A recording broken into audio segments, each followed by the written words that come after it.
Question hour మొదటి ప్రశ్న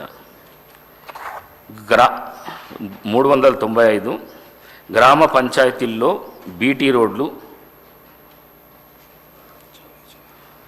పంచాయతీరాజ్ మరియు గ్రామీణాభివృద్ధి శాఖ మంత్రి గారు. అధ్యక్ష, ఏ ప్రశ్నకు అవునండి. బి ప్రశ్న రాష్ట్రంలోని మొత్తం గ్రామ పంచాయతీల సంఖ్య 12,941. రోడ్డు ద్వారా అనుసంధానం చేయబడినటువంటి గ్రామ పంచాయతీల సంఖ్య 12,607. అనుసంధానం చేయనటువంటి గ్రామ పంచాయతీల మొత్తం సంఖ్య 334. సి ప్రశ్నకు అవునండి.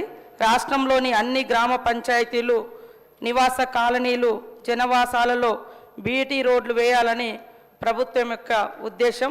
వీలైనంత త్వరగా పనులను చేపట్టడం జరుగుతుందని సభ్యులకు తెలియజేస్తాను.